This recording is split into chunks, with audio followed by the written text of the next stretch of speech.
Bom dia a todos. São 12h35 aqui no meu relógio. Eu tô com vários técnicos de apoio aqui, tô vendo vocês na televisão, tô no celular recebendo perguntas e acompanhando possíveis chats. Tô aceitando as pessoas no lobby, tem um outro técnico aqui gravando e tá aqui eu e o Thiago. Então eu espero que tudo dê certo. E agradecer, evidentemente, aí a presença de todos. Eu vou só fazer um último check. Vocês nos escutam bem? Estou escutando. Perfeito. Então aqui está excelente. Então aqui a gente tem sempre um desafio, né? Eu também vou silenciando todos vocês quando os microfones forem... Opa! Você está no mudo. Voltei. Eu vou silenciando vocês aí, se caso algum microfone estiver aberto. Eu pediria só isso, né? Que vocês abrissem os microfones sempre que fossem falar. E aí podem falar à vontade, podem interagir. Essa é uma dinâmica... Enfim, acho que muitos de vocês já devem ter participado de algumas dessas esse ano, mas é uma dinâmica diferente para se fazer ela no virtual, né? Afinal de contas, ela é própria de um ambiente físico, né? Presencial. Mas tudo bem. A ideia aqui é a gente se valer desse recurso, até porque a gente consegue encaixar bastante gente. Ó, já estamos batendo 26. E muito bem. Então, eu vou começar aqui, se o Thiago me permite, de novo agradecendo cada um pela presença, dizendo que nós vamos discutir hoje, a ideia é discutir o livro do Hugo de Azevedo, que eu imagino que todos leram, mas se vocês não leram, não pode falar que não leu, né? Tem que dizer que participou. Então, o livro da humildade precisa-se, né? Então, é uma grande reflexão aí sobre o tema da humildade, que sem dúvida é um tema muito central, né? Quando a gente fala do tema da formação das virtudes, a gente se dá conta de que a base pela qual, aqui já é o primeiro spoiler, né? A base sobre a qual as virtudes precisam se sustentar, né? se erigir, é a base da humildade, né? Então, sem humildade é impossível, né? Se desenvolver nas virtudes, é impossível ter uma formação integral da pessoa. Então, sem dúvida, dado essa relevância, sem dúvida é um livro que nos ajuda, né? A gente tem, evidentemente, uma apresentação, síntese desse livro, né? Um pouco assim dizendo, ó, o que diz desse livro? E aí os que não leram ficam felizes, porque pelo menos vão saber do que trata o livro. Mas eu gostaria, sem dúvida, aqui, gastar uns minutinhos iniciais, ouvindo de vocês, se daqueles que leram, né, o livro, fizeram esse exercício, se gostariam de trazer alguma... Bom dia a todos que estão chegando aí. Se gostariam de trazer alguma reflexão, algum ponto que chamou mais atenção, né? O debate literário é sempre pressupõe um pouquinho da participação de vocês. O tempo é curto, evidentemente, mas paro de falar e lanço essa abertura aí. Se algum de vocês quiser comentar ou levantar algum aspecto, ou fazer alguma pergunta, ou sugerir alguma coisa, e evidentemente depois a gente já segue aqui com talvez a apresentação e com comentários gerais aí do perguntar, podem... Isso.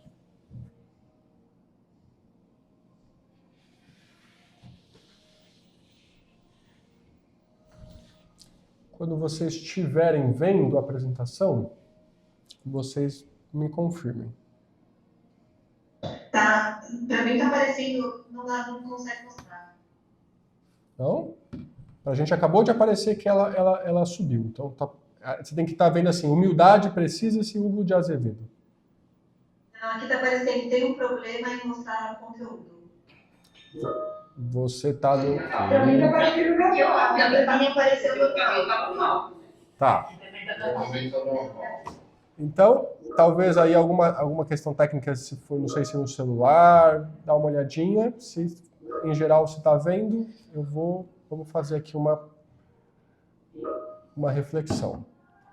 A todos, sou o professor Thiago Lima, do Fundamental 1 aqui do Referência, junto com o Barelli, trazer um pouquinho dessa reflexão desse livro, Barelli, que eu começo destacando um pouquinho da própria capa dele, né? Que eu achei assim muito interessante. Para quem não viu a capa, permita-me aqui mostrar, que é justamente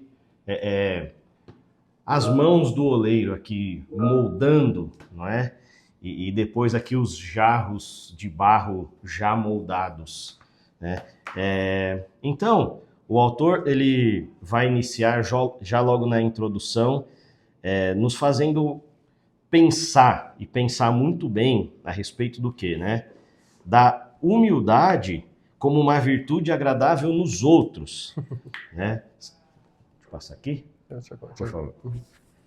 Nos outros, a exigência de humildade no outro, sem a minha vontade de adquiri-la. E eu que preciso contribuir para a humanidade, para irradiar a humildade na humanidade, no meio das pessoas, né? Então, já logo na introdução, ele faz esse convite para a gente, e depois ele já traz a urgência social da humildade. Eu achei muito bacana, porque ele fala do individualismo enquanto origem do comportamento antissocial, né? Ou seja, todas as vezes em que eu estou olhando apenas para mim mesmo, o meu comportamento antissocial se manifesta, né? E que a humildade ela não tem uma imagem boa ou ruim, mas ela tem que ser. Olha, eu preciso então lutar, e a gente vai ver isso no decorrer do livro, lutar para exercitar a humildade, né?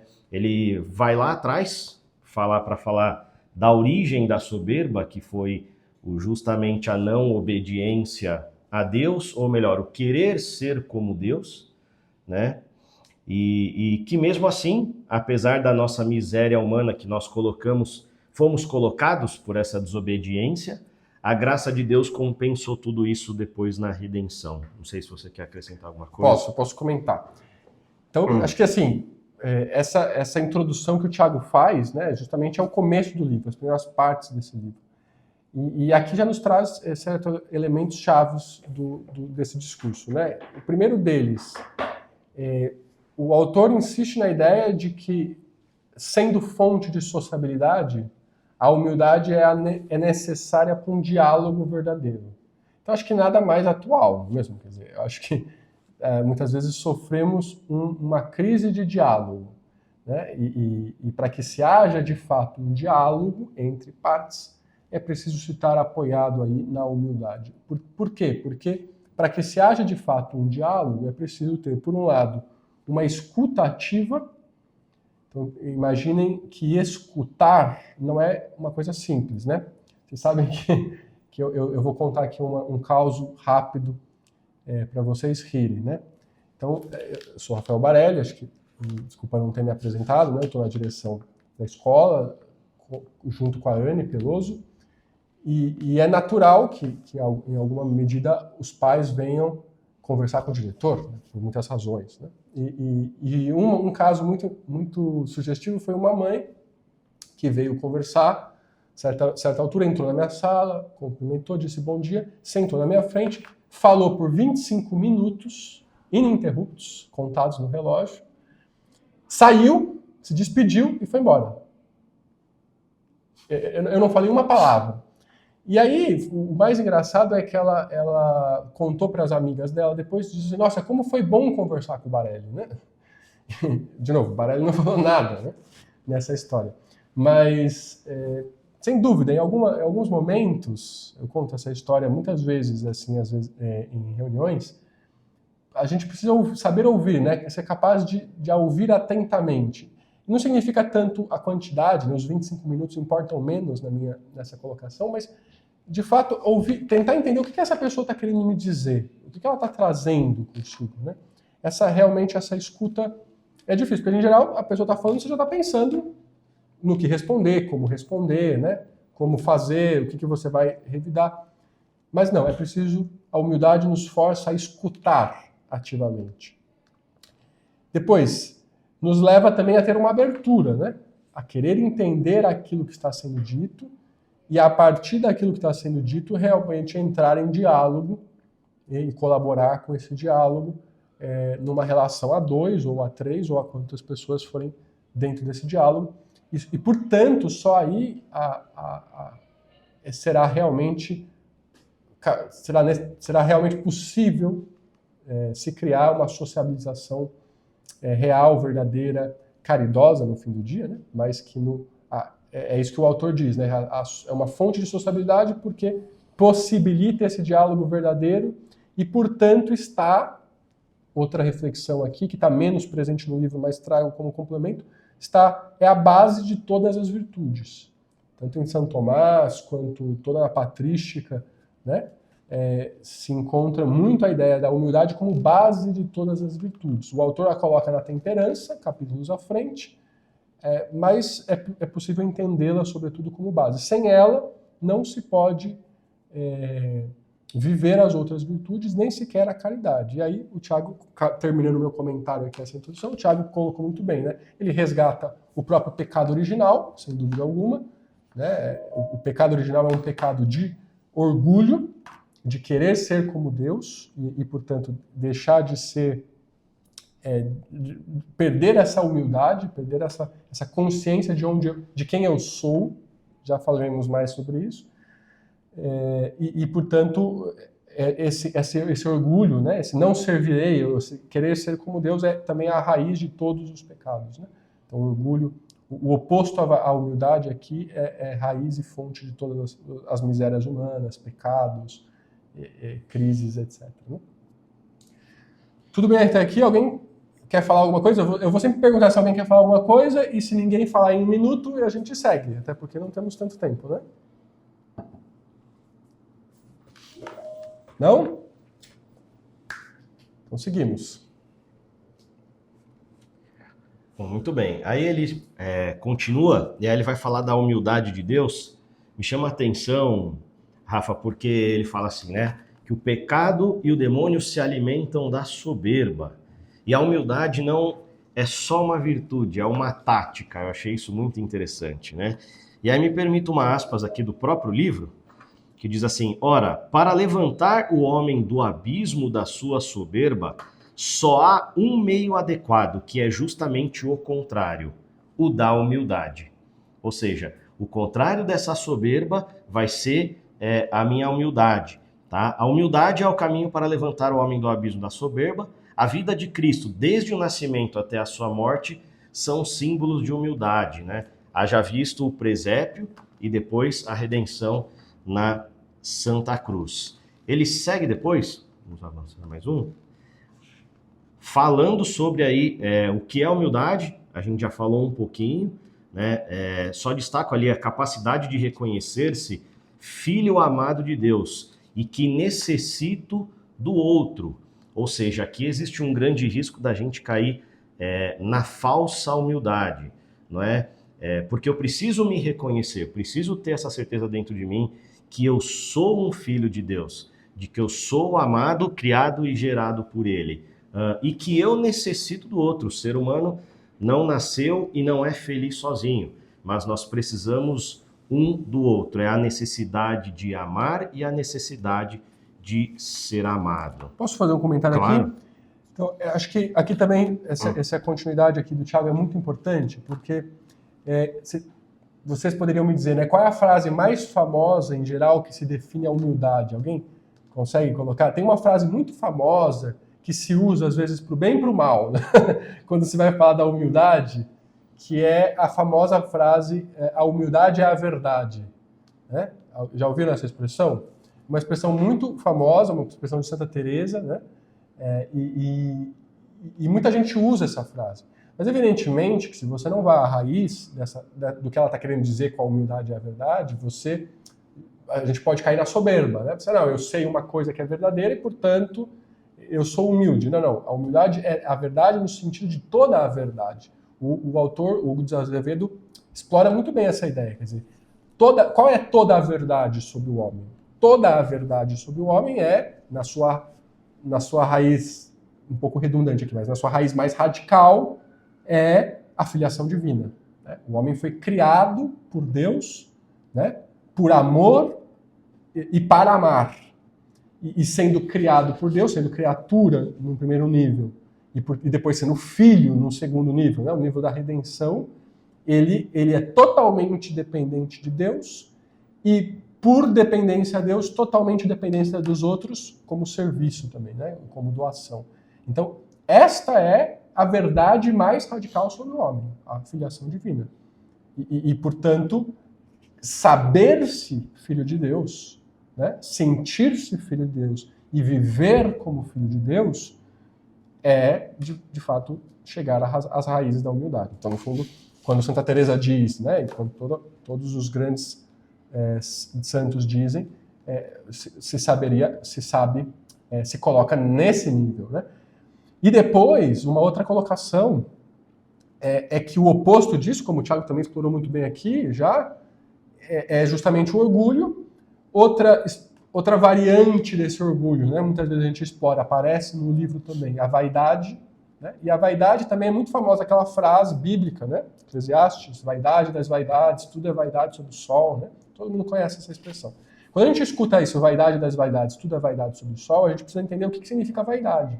E a vaidade significa, sobretudo, algo que está relacionado àquilo que passa, sopro. A vaidade, na sua origem etimológica, tem a ver com sopro.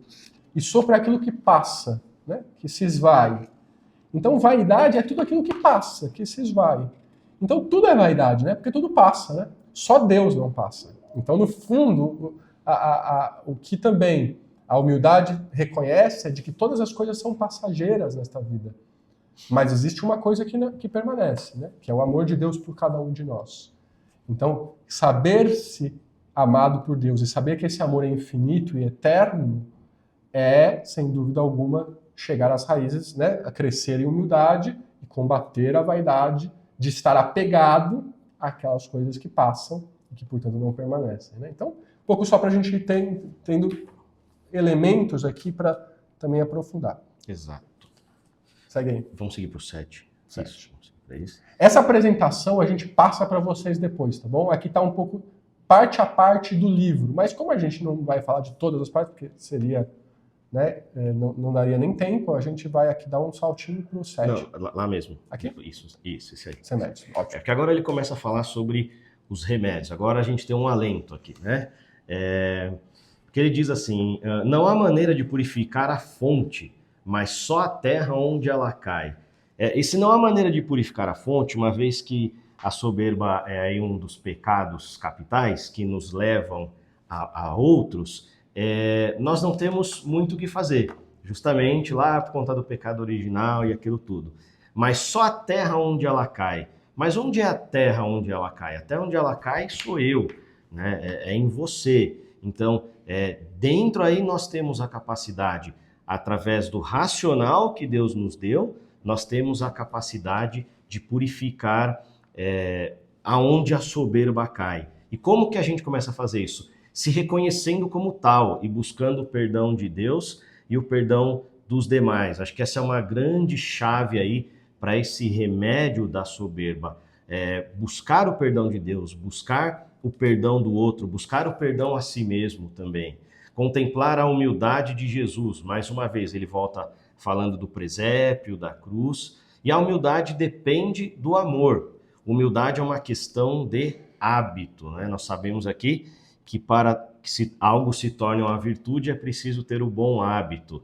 E a humildade também, ela é um hábito que eu preciso exercitar. Se eu não exercitar, fica como que a gente vai para a academia e não vê resultado porque a gente chega lá e só fica conversando e não se exercita. Então, a humildade também é assim, eu preciso exercitá-la e nós temos a oportunidade todos os dias de exercitar a humildade, né, Rafa? Sem dúvida, sem dúvida.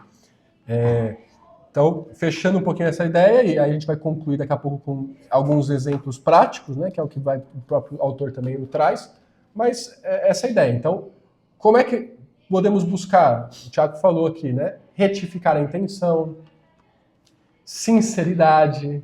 É difícil ser sincero consigo mesmo, hein? Cada um pense, né? Quer dizer, qual é a verdade sobre mim, né? Sobre a minha pessoa. Quais são os meus pontos, de fato, de melhora, mas também quais são os meus dons recebidos que eu preciso fazer valer e frutificar. Então, esse conhecimento próprio, essa sinceridade consigo, sinceridade com Deus, evidentemente, mas sinceridade com os outros, a retificação da intenção, a contrição, não é mesmo? Arrepender-se, né? Como o Tiago citava, pedir perdão, né? Para o outro, para Deus, né? O próprio tema da confissão é todo um ato de humildade, né? E no fim, quer dizer, essa semente cai em nós, como dizia o Tiago, e cai no nosso coração. Também é muito frequente uma frase famosa, né? A boca fala o que está no coração, né? Fala daquilo que está no coração. Então é no coração do humano, Evangelho da Missa de dias atrás, que saem todas as coisas, né? Então, de fato, é um cultivo dessas atitudes no nosso coração que, de fato, nos levarão a crescer nesse tema. E aí, por fim, já temos 20 minutinhos para terminar essa live, vamos tentar terminar em 15 com perguntas. Tá bem. O livro fala sobre, tenta concretizar toda essa densidade, né? Imagina, a gente falou coisas muito densas aqui em poucos minutos, né? Mas toda essa densidade em alguns aspectos concretos, a gente vai passar por alguns deles para a gente fazer quase como um exame aqui de consciência, né? Para cada um de nós. O que você quer? Perfeito. Pode? O próximo é o Talvez. slide 9. Vai lá para o 9. Isso que ele fala justamente Fala na rua, na família. Boa, essa é boa. Eu destaquei essa frase, achei muito bacana. Evitar ser o centro da casa com os nossos gostos ou problemas pessoais, os maus humores, amus e preocupações, os miúdos egoísmos, queixas e dramas. Mas eu estou cansado, né? Todos estão cansados. As crianças, quando chegam da escola, eu tenho 5 filhos, então nós moramos longe daqui do colégio, então todos estamos cansados, não é? Mas espera aí, eu como pai, minha esposa enquanto mãe, não é? Muitas vezes nós temos que ter essa humildade de sair do centro, de me deixar os meus gostos, deixar o meu cansaço, abrir mão de si mesmo, né? E aqui a gente volta de novo a Cristo, que abriu mão de si mesmo por cada um de nós, mas na família ele traz muito isso, Rafa, de, olha, agora eu abro mão de mim, entendeu? E olho para o todo da minha família, Rafa. Exato, né? No fundo, cada um acho que pode ler. Para quem não leu o livro, vale ler o capítulo sobre a família. Tem muita coisa boa lá. Para quem já leu, vale a pena reler. Ele traz algumas frases muito boas para reflexão. Sem vitimismo, não fazer vitimismo, não se deixar levar pela ira, né? Nos momentos mais cansados, e realmente servir, né? Ter um lar que seja um ambiente agradável, saudável e que, enfim, aparece esse tema aqui no colégio, nas formações sempre, né? Como criar bem um ambiente educativo saudável para os nossos filhos. Eu vou comentar rapidamente no trabalho, depois ele traz no trabalho, né? Posso falar? Claro, à vontade. O trabalho também, né? Nada mais contrário à humildade do que nada mais contrário a este tema do que não ser humilde no trabalho, né? Ele diz, porque no trabalho, o trabalho é por si mesmo serviço, né? Então você está fazendo algo para servir a outras pessoas, para, em última instância, servir aos teus, né, a tua família, a sociedade. Então, o serviço, ele não pode, ele precisa da humildade, porque senão a gente não tem esse olhar de serviço, né? Às vezes a gente tem aquelas pesquisas, né, que mostram assim, quais são as motivações, né? Tem a intrínseca, a extrínseca, a transcendente, né? Mas mesmo numa motivação extrínseca, que parece mais superficial, né, e parece menos direta, ela também exige a humildade, né? A humildade de se perceber no ambiente, toda a sociabilidade que falamos, né? E aí depois ele chama atenção no finalzinho desse mesmo capítulo para o tema da obediência, né? E para o trabalho em equipe eu até adicionaria. Quer dizer, no trabalho é preciso saber obedecer. E não só no sentido hierárquico, né? Muitas vezes o chefe mandou, eu tenho que fazer. Às vezes acontece, né, no trabalho. Mas também no sentido social, porque as decisões não dependem só de nós, né? Cada vez menos as decisões são tomadas por uma única cabeça. Pelo contrário, a gente precisa de muitas pessoas para chegar a uma decisão, para chegar a uma conclusão, né? Imagina que eu no colégio, né, eu tenho um colegiado junto comigo, eu não tomo decisões sozinho, eu consulto as pessoas, eu escuto as pessoas, e em alguma ocasião a gente vota as melhores decisões, né, ponderando as questões todas. Então, claro, é preciso saber trabalhar em equipe, é preciso saber ouvir. Voltamos à ideia de saber ouvir, voltamos à ideia, né, de estar aberto, voltamos à ideia de ter realmente uma sociabilidade real a partir apoiada na humildade no trabalho. Isso é fundamental. Sem isso é impossível uma pessoa crescer, né? Já são dados muito famosos, muito conhecidos, né? E já muito explorados, mas que são cada vez ainda se contrata pelo técnico e se demite, né, pelo pessoal ou pelo psíquico, né, pelo psicológico, pelo atitudinal. A humildade tem muito a ver com isso, né? Uma pessoa soberba, vaidosa, ela tem poucas virtudes, né? E acaba realmente causando um impacto muito negativo, né, no ambiente de trabalho, ainda que tecnicamente ela possa ter qualidades, né? Ela possa saber coisas tecnicamente, mas justamente por ela não ser humilde, ela não consegue trabalhar e contribuir com esse seu saber no ambiente que está. Enfim, ele também explora a cultura, né? E não sabe do seguinte, você quer comentar Sim. o que? Cultura ou... Alguém gostaria de falar algo até aqui? Camila Lenz. Vamos, Cami, abre o seu microfone e fala, então. Não, tá super bom. Primeiro eu queria agradecer super. Estou com eco aqui, mas tudo bem. Bom, então eu achei muito interessante o que o Thiago falou, né? Que todo mundo a gente tem uma oportunidade de ser humilde, né? E me fez lembrar também muito uma frase, né? Que Confúcio fala que o homem superior atribui a culpa a si próprio e o homem comum ao outro, né? Então é isso.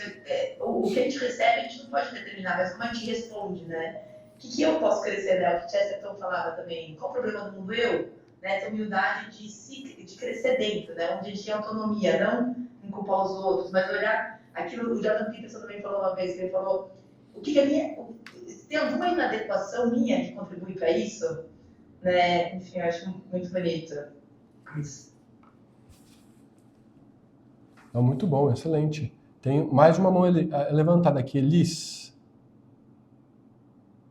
Tentando achar aqui o microfone. Eu estava lendo o livro e eu falei, gente, esses livros que vocês trouxeram no Clube do Livro deveriam chamar Tapas na Cara, deveriam chamar outro nome, né? Porque você vai lendo assim, já no primeiro capítulo era um tapa mesmo, assim, que eu sentia. O capítulo 4 e o capítulo 5 me emocionou demais na hora que ele começa a falar do antídoto e da importância da confissão, da gente olhar para as nossas misérias, para as nossas falhas. E começou a me vir coisas assim do passado mesmo, de pecados, de erros. Na hora que eu estava vindo, eu senti até um desconforto, sabe? Eu comecei a lutar para mesmo fazer a confissão. E ele fala muito disso. Na soberba, você não quer reconhecer teu erro nem para Deus, e que isso é a pior coisa da vida, né? A gente não se humilhar e falar, olha como eu sou miserável. Então, eu fiquei tocada mesmo na hora de ler, morrendo de vontade de me confessar, na hora que eu estava lendo o 4 e o 5, principalmente.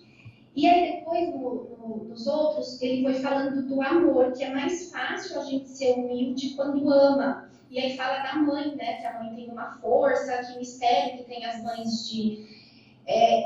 E aí eu pensei que desafio também, porque ser humilde com quem a gente ama é de fato mais fácil, mas Deus quer que a gente ame a todos. E que desafiador que é isso, né, para nós.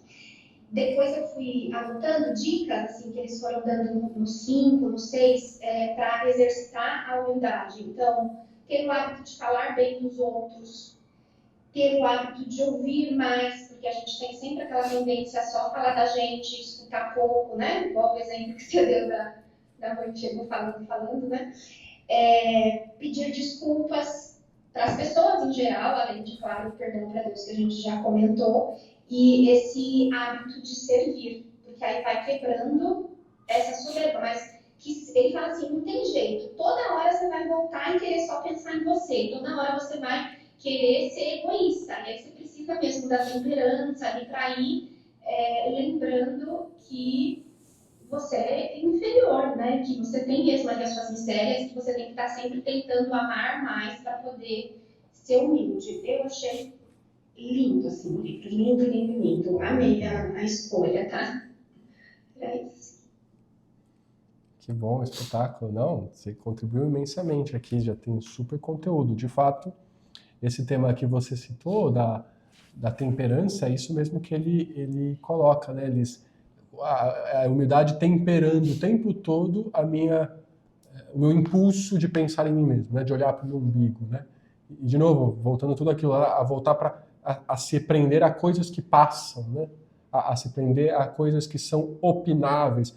Olha que ele fala da política, aqui já estamos nos minutos finais, então vou dar um salto. Mas, Ótimo. enfim, quando ele fala da política, né? Mesma coisa, né?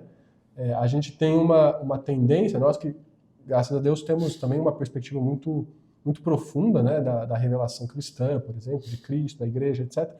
A gente tem a tendência de tornar dogmático coisas profundamente opináveis, né? Quer dizer, no fundo, tem coisas que são boas, tem coisas que são ruins, mas entre as coisas que são claramente boas e as coisas que são claramente ruins, existe um universo muito amplo, até muito maior do que as coisas boas e ruins claras, de que são opináveis, né? Então a humildade nos leva a perceber de que como é que eu dialogo com aquilo que é opinável? Como é que eu não eu vou à essência e não aquilo que é passageiro, né? Aquilo que não é essencial. Isso é muito forte, né, no diálogo, né? Uma pessoa pode ter uma opinião diferente da nossa, da minha, e as duas opiniões serem válidas, né?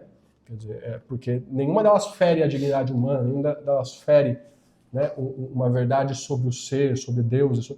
Não, as duas são opostas até na prática, mas são factíveis, né? Então, na vida social, na vida pública, ele coloca também esses temas, né? Quer dizer, como é que a gente é capaz de lidar, né? De ser flexível e trabalhar. No próprio apostolado, né? Quer dizer, no fundo, a gente, na hora que você vai falar de alguma verdade, né? De alguma descoberta sua, né?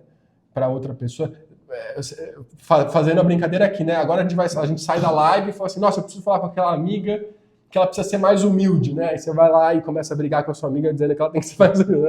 É justamente legal, tem que ter paciência, né? Tem que ter respeito, tem que ter retidão, né? Como é que você conta com a liberdade das pessoas, né? Então, como é que você citou mesmo, Elina, eu sou exemplo, então no fundo eu tenho que ser exemplo mais do que um portador de voz, né? Sim, sim. Eu destaco aqui, Rafa, que quando ele fala na vida social, eu achei muito interessante, que ele fala que a humildade é capaz de transformar o ambiente, né? Como é que pode, né? Eu ali, de repente, só eu, sozinho, no meio ali, tenho essa capacidade de transformar o ambiente pela minha humildade, né? Evitando o ar artificial, contando só os nossos feitos, o que eu fiz, o que eu deixo de fazer. E aí, quando eu menos percebi, eu já estou no caminho da soberba, né? E eu fecho essa parte, quando ele fala da vida social, que no momento, aquele momento do convívio da vida social é um momento propício para o desenvolvimento humano e cristão, né? Então, muitas vezes eu preciso tomar o cuidado de não cair na armadilha do eu me basto, sabe?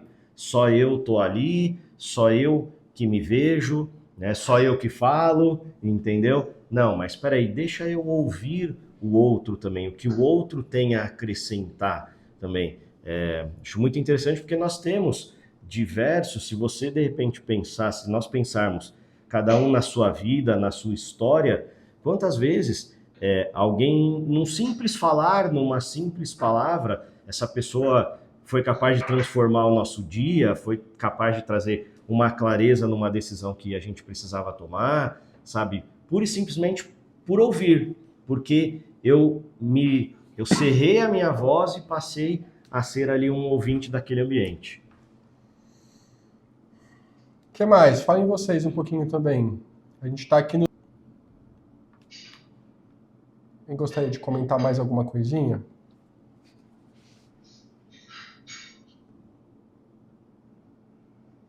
Vou falar de novo, rapidinho, complementando o que o Thiago falou. Nessa parte da vida social que fala humildade, uma pessoa humilde é agradável, a gente gosta de estar perto. Né? É gostoso estar perto de alguém que não está ali o tempo todo só falando de si. E aí ele fala também do ciclo, é como se fosse uma transação, né? Então vem um soberbo, aí você envolve com soberba e entra num ciclo meio que de agressividade, e como que você rompe isso, né? Como que você para com esse padrão da agressividade. Aí ele fala, coitado dos violentos, eles andarão sempre amargurados, né? Então um jeito de romper é o amor, de novo. Vem aqui, seja humilde, que você sai dessa. E a tendência é que você, sendo humilde e amoroso com os outros, que os outros também te tratem de forma mais amorosa e menos agressiva. Então, essa transação, né? Você dá agressividade, você recebe agressividade. Você dá humildade e amor, você tende a receber também humildade e amor. Sem dúvida. Sem dúvida. Sim, sim. E é isso mesmo. Você desarma muitas vezes, né? Esse tema todo.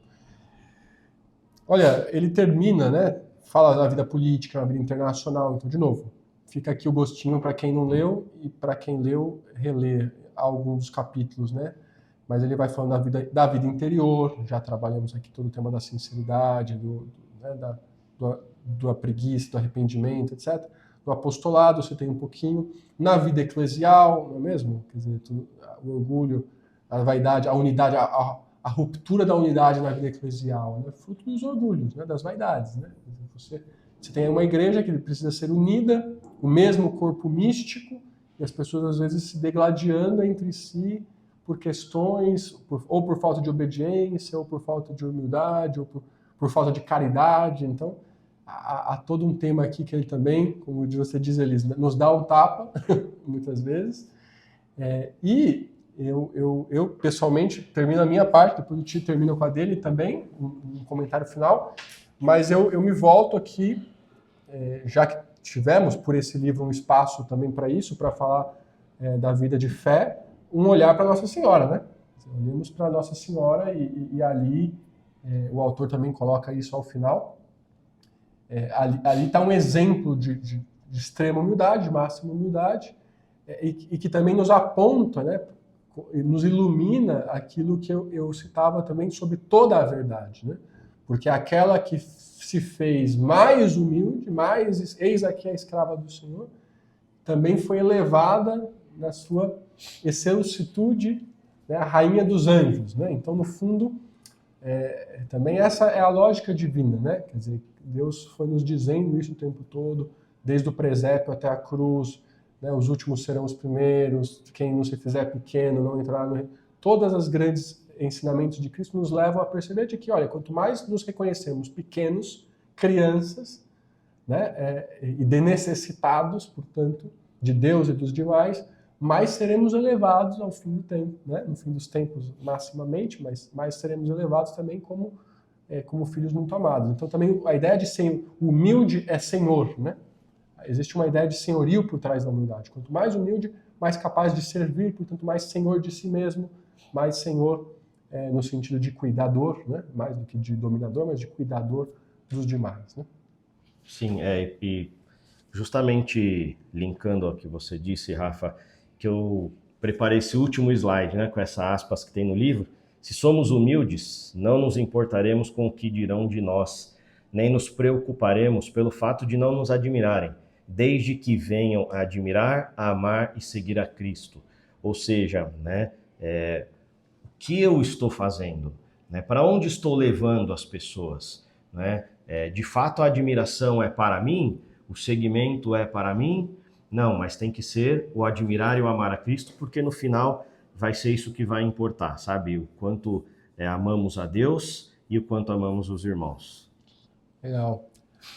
Caterine levantou a mão. Eu queria fazer um comentário, mas eu sei que eu estou muito no último minuto. Também, de repente, pode ficar para depois. Mas eu só queria mais assim, perguntar a opinião de vocês no contexto da criação do meu filho. Vocês estão ouvindo bem, gente? Sim. Tá bom. No contexto das crianças, tem uma preocupação no tema de humildade, de como ensinar eles a serem humildes, mas também um medo que eu não quero que eles se sintam menos que, sabe? Medo de falar assim, nossa, como vocês são miseráveis, a gente precisa do amor de Cristo, tá? Mas eu não quero que eles se sintam menos que eu quero que eles se sintam, poxa, como eu sou amado por Deus e por isso eu preciso amar os outros. Então, eu sempre fico preocupada nessa linha, não sei se é tênue, pra mim me parece tênue, entre você ser humilde e você saber que você precisa do amor de Deus.